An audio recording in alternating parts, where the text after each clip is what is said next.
안녕하십니까? 이상원 교수입니다. 오늘은 사도행전 강의 16번째 시간 두 종류의 헌신이라는 제목으로 4장 32절에서 5장 11절까지의 말씀을 함께 상고하겠습니다. 예루살렘 교회의 지도자들이 부활의 소식을 힘있게 증거하자 성도들이 큰 은혜를 얻었다라고 33절이 말합니다. 그런데 이렇게 큰 은혜를 얻은 성도들이 받은 은혜를 어떻게 교회 공동생활을 통해 나타냈는가를 32절에서 35절이 보여줍니다. 믿는 무리가 한 마음과 한 뜻이 되어 모든 물건을 서로 통용하고 자기 재물을 조금이라도 자기 것이라 하는 이가 하나도 없더라. 32절. 이 본문은 믿는 사람이 다 함께 있어 모든 물건을 서로 통용하고 라는 2장 44절의 묘사보다 좀 더 상세하게 예루살렘 교회의 경제생활 모습을 묘사하고 있습니다. 예루살렘 교회 성도들은 자기가 소유한 재산들 가운데 상당한 부분을 공동체 전체의 소유로 내어놓고 공동으로 사용했습니다. 본문에 있는 모든 물건이라는 표현은 성도들이 자기 물건을 다 내어놓았다는 뜻이 아니라 이미 내어놓은 모든 물건을 공동으로 사용했다는 뜻입니다.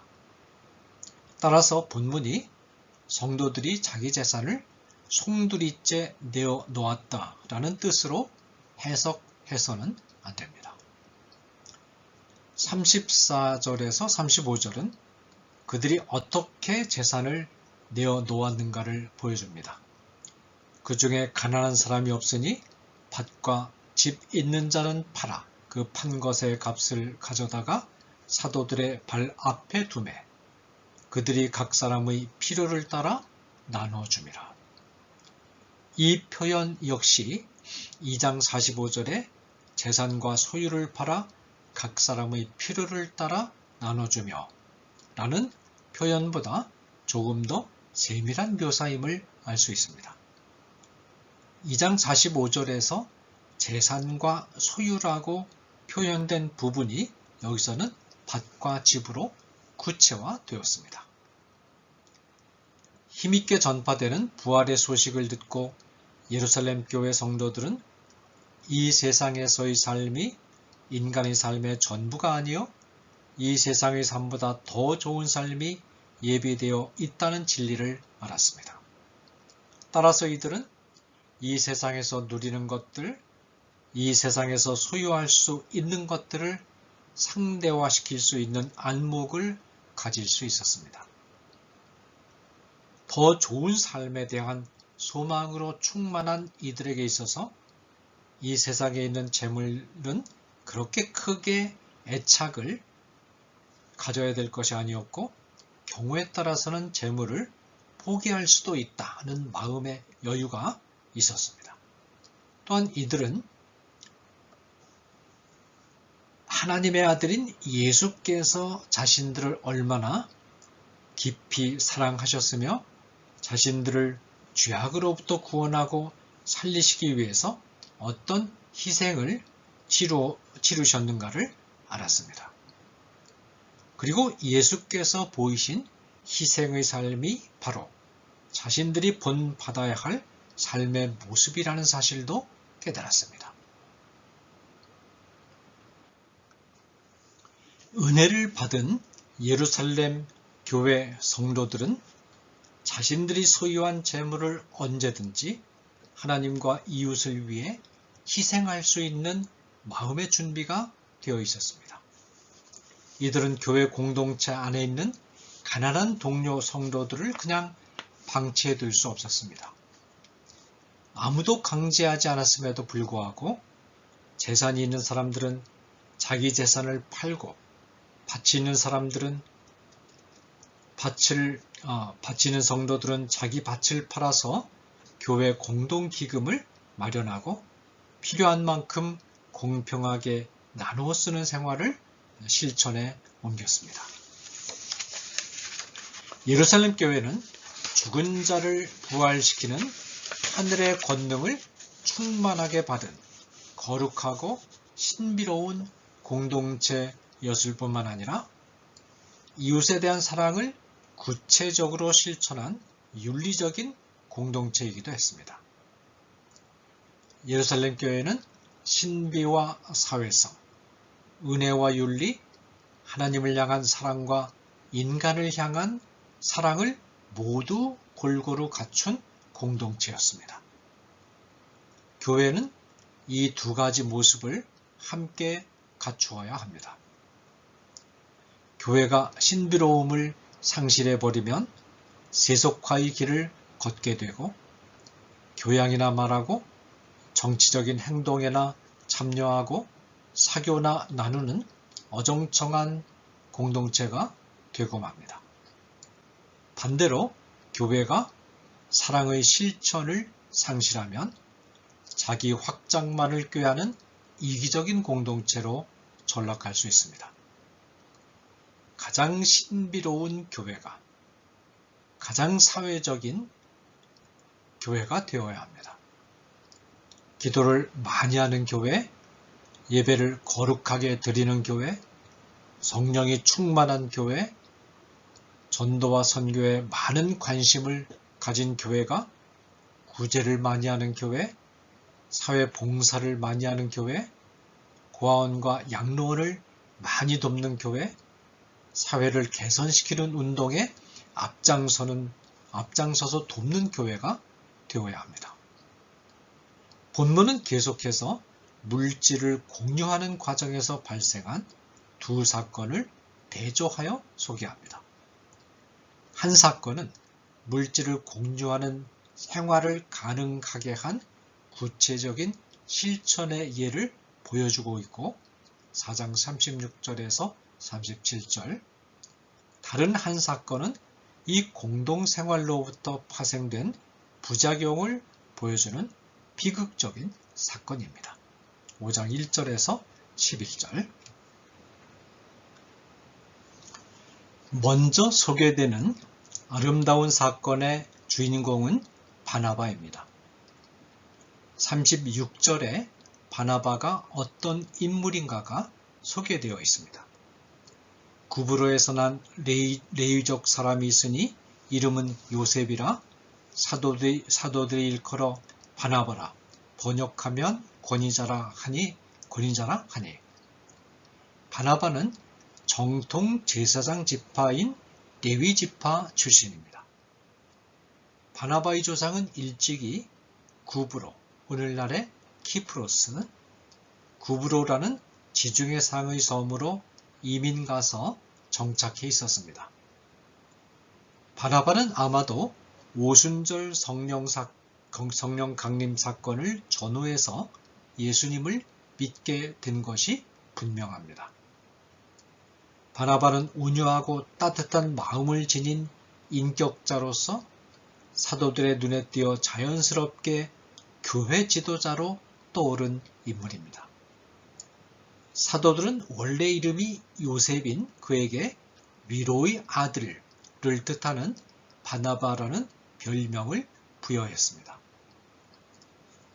오늘날에는 이름이 곧 그 사람의 됨됨이를 나타내는 경우가 매우 드물지만 이 당시에는 이름이 아주 중요했고 특별히 별명으로 불리는 경우는 별명이 곧 그 사람의 인격을 나타냈습니다.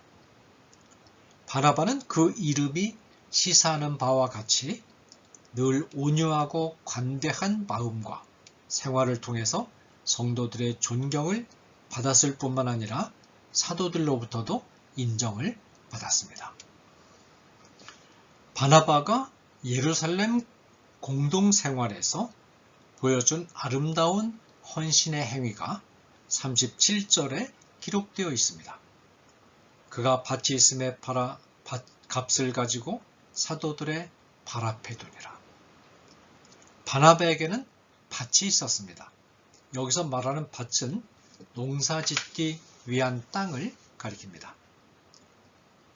원래 레위 지파는 밭을 소유하지 못하도록 되어 있었지만 민수기 18장 20절이라든지 신명기 10장 9절에 이 당시에는 유대 사회가 오랜 시련과 혼란으로 거의 해체 직전 단계에 있었기 때문에 모세율법이 제대로 지켜지지 않았던 때였고, 또 바나바가 구브로 출신의 이민자 집안이었기 때문에 밭을 소유할 수 있었습니다.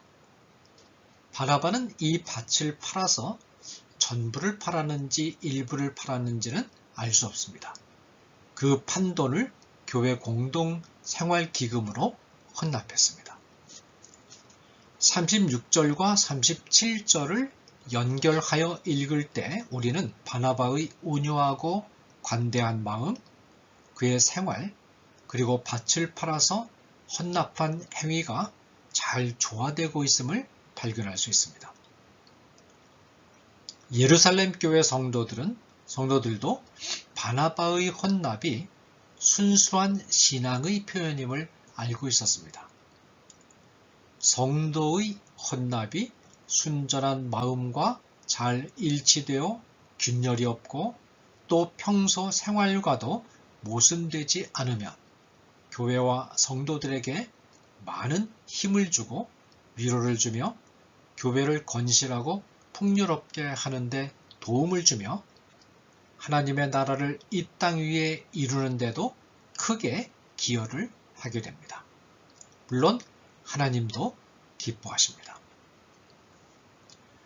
그런데 누가는 바나바의 헌신 행위에 대해서 소수란 분량보다 훨씬 많은 분량을 할애해서 비극으로 끝난 아나니아와 삽비라 부부의 헌신에 대해서 서술합니다.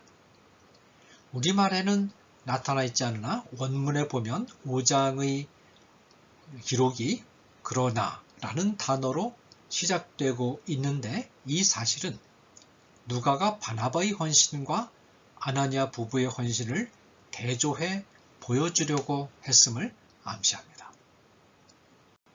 1절에서 6절은 남편 아나니아의 헌신에 관한 기록이고 7절에서 11절은 부인 삽비라의 헌신에 관한 기록입니다. 1절과 2절은 아나니아의 헌납 행위를 보도합니다. 아나니아라 하는 사람이 그의 아내 삽비라로 더불어 소유를 팔아 그 값에서 얼마를 감춤해 그 아내도 알더라. 얼마만 가져다가 사도들의 발 앞에 두니. 우리는 아나니아의 속마음을 정확하게 알 수는 없습니다. 그러나 추정해 볼 수는 있습니다. 아나니아가 판 것으로 되어 있는 소유는 아마도 농사용 땅이 아니라 주택용 땅을 말하는 것 같습니다. 아나니아 부부가 이 땅을 팔았을 때는 그래도 헌신하는 마음이 없었다고 볼 수는 없을 것입니다. 문제는 밭을 판 값의 일부를 감춘 데서 시작됩니다. 분명히 아나니아는 헌신하려는 마음으로 밭을 팔았을 것입니다. 그런데 왜 일부를 감추었는가? 이 행위에는 여러 가지 마음이 복잡하게 얽혀 있었을 것입니다. 아마도 아나니아 부부는 바나바가 선뜻 재산을 팔아서 기금으로 내어놓고 교회로부터 많은 칭송을 받고 후덕한 장로로 존경과 높임을 받는 모습을 보고 시기 어린 시선으로 바라보았던 것 같습니다. 아나니아의 마음속에는 재물에 대한 애착이 상당히 남아있는데 교회 성도들로부터 바나바와 같은 존경과 또 칭송을 받고 싶은 마음이 서로 어우러지면서 무리하게 처음에는 소유를 전부 팔아서 헌납하려고 했다가 이 재산에 대한 애착의 마음을 완전히 떨쳐버리지 못한 채 중간에 마음이 바뀌어서 판갓 전부를 하나님 앞에 바치겠다고 말을 해놓고 나중에 실제로는 판값의 일부만 바치고 판값의 전부를 바쳤다고 말을 했던 것 같습니다. 이와 같은 아나니아의 행동이 성령이 충만했고 성령이 주시는 계시에 민감했던 베드로의 눈에 곧 간파되었습니다. 베드로는 아나니아를 준열하게 책망합니다. 베드로가 이르되 아나니아야 어찌하여 사탄이 내 마음에 가득하여 내가 성령을 속이고 땅값 얼마를 감추었느냐. 땅이 그대로 있을 때에는 네 땅이 아니며 판 후에도 내 임의대로 할 수가 없다냐. 어찌하여 이 일을 내 마음에 두었느냐. 사람에게 거짓말을 한 것이 아니요 하나님께로다. 3절과 4절. 베드로의 답변에서 우리는 몇 가지 점에 주목해야 합니다. 첫째로 베드로는 교회는 전혀 헌납을 강요하지 않았고 헌납한 것은 전적으로 아나니아의 자유의사에 의한 것이며 판값의 일부를 바치든 전부를 바치든 전적으로 아나니아 마음대로 할 수 있었음을 분명히 지적합니다. 아나니아가 전부를 바쳤느냐 일부를 바쳤느냐가 문제가 아니라 아나니아가 판값의 일부를 바치면서 전부를 바친 것처럼 속인 데 문제가 있었습니다. 둘째로 베드로가 아나니아를 준열하게 책망한 것은 베드로 자신을 속였기 때문이 아니라 그의 행위가 성령을 속이고 하나님을 속이는 행위였기 때문입니다. 아나니아가 교회를 속인 행위는 교회를 성립시키시고 교회 안에 임재하시는 성령 곧 하나님을 속인 행위입니다. 베드로의 책망이 끝나자마자 하나님의 무서운 징계가 즉각 나타납니다. 아나니아는 베드로의 말을 듣는 순간 엎드러지고 혼이 떠나서 죽고 말았습니다. 아마도 아나니아는 자기의 거짓말이 탈로 났다는 사실이 지적당하는 순간 번개가 하늘에서 내리꽂히는 것과 같은 마음의 충격을 받았을 것입니다. 이로 인해서 경건한 두려움이 교회에 임했고 교회 내의 젊은 사람들이 아나니아의 시신을 밖으로 메고 나가서 장사를 치루었습니다. 아나니아가 죽고 나서 약 3시간쯤 지난 뒤에 부인 삽비라가 남편이 죽은 것을 모른 채 베드로에게 들어왔습니다. 베드로는 삽비라에게 진실을 말하고 회개할 기회를 주기 위해서 물었습니다. 그 땅 판값이 이것뿐이냐? 내게 말하라. 영문을 모르는 삽비라는 남편과 말을 맞추기로 한 각본에 따라서 그렇다 라고 대답했습니다. 이 답변을 듣고 베드로는 다시 크게 책망합니다. 너희가 어찌 함께 꾀하여 주의 영을 시험하려 하느냐? 보라 네 남편을 장사하고 오는 사람들의 발이 문 앞에 이르렀으니 또 너를 메어 내가리라. 9절. 여기서도 베드로는 삽비라가 아나니아와 공모하여 거짓말한 행위가 주의 영을 시험하는 행위임을 지적합니다. 아담과 하와 부부는 하나님의 지적을 받았을 때 그래도 죄악을 부인하지는 않고 당황한 나머지 죄악의 책임을 또 넘기기에 바빴습니다. 그러나 아나니아 부부는 경건한 헌신을 위장하면서 부부가 똑같이 거짓말을 하고 있다는 점에서 한층 더 가증스러운 것입니다. 이들은 경건과 헌신을 자기 이익의 도구로 삼으면서 하나님이 살아서 보고 계신다는 진리를 잊어버린 것입니다. 베드로의 말이 끝나자마자 삽비라도 죽고 말았습니다. 역시 젊은 사람들이 다시 들어와서 삽비라의 시신을 메고 나가 장사 지냈고 10절에 온 교회에는 경건한 두려움이 임했습니다. 우리는 교회 생활을 하는 과정에서 종교적 질투심에 사로잡히지 않도록 주의해야 합니다. 질투심이 교회에 대한 헌신과 결합되면 교회와 본인 자신에게 치명적인 해악을 끼칠 수 있습니다.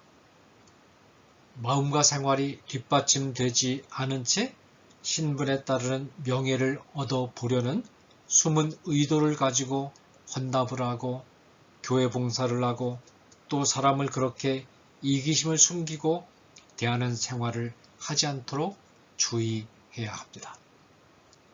그것은 미선이요 하나님이 가증스럽게 여기는 것이요 교회를 깨뜨리는 악행입니다.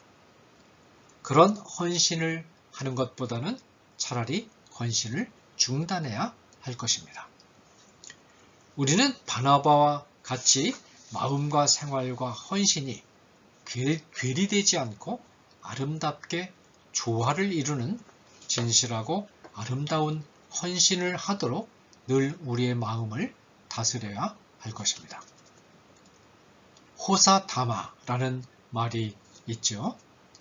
예루살렘 교회가 아름다운 공동생활을 위하여 즐거운 마음으로 자발적으로 헌신하는 모습이 나타나는 과정에서 바로 그 일이 계기가 되어 두 사람이나 죽었다는 것은 교회로서는 시련이 아닐 수 없었습니다.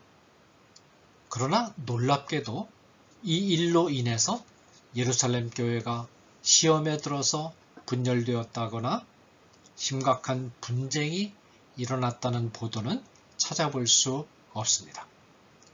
이 사건의 결과는 교회 전체에 두려움이 임한 것입니다. 이 두려움이 맞아 성도들이 살아계신 하나님의 권능을 체험하고 이 하나님 앞에서 거룩하고 진실한 삶을 살아야겠다는 각오를 새롭게 갖게 되었습니다. 이 사건은 예루살렘 교회의 건실한 부흥을 촉진하는 계기가 되었습니다. 교회는 사랑과 은혜와 온화함이 넘치는 공동체가 되어야 하는 동시에 하나님에 대한 거룩한 두려움과 조심스러움이 함께 나타나는 공동체가 되어야 합니다. 누가는 초대교회를 이상적인 공동체로만 서술하지 않았습니다. 이런 서술 방식은 성경의 기록 전체가 가지는 중요한 특징이기도 합니다. 신앙의 조상 아브라함의 장점도 성경은 기록했지만 단점도 적나라하게 기록했습니다. 야곱에 대해서도 삼손에 대해서도 다윗에 대해서도 베드로에 대해서도 바울에 대해서도 성경은 단점을 기록하기를 주저하지 않았습니다. 성경은 이스라엘의 영광스러운 역사도 기록했으나 배반과 치욕과 징계받는 세월을 훨씬 많이 기록했습니다. 성경은 초대교회의 아름다운 모습을 서술했으나 갈등과 잘못과 죄악도 아울러 서술했습니다. 성경은 이렇게 어떤 인간도 이상적인 인간으로 우상화하지 않습니다. 그 점이 불경이나 논어나 맹자나 다른 경전과 성경의 중요한 차이점입니다. 어떤 인간도 우상화하지 않음으로써 성경은 우리가 섬겨야 될 분은 오직 하나님뿐이요. 우리가 하나님 앞에 서야 하며 하나님이 주시는 계명을 표준으로 살아야 하며 오직 하나님이 주시는 은혜의 힘으로 살아야 한다는 것을 가르쳐 줍니다. 감사합니다.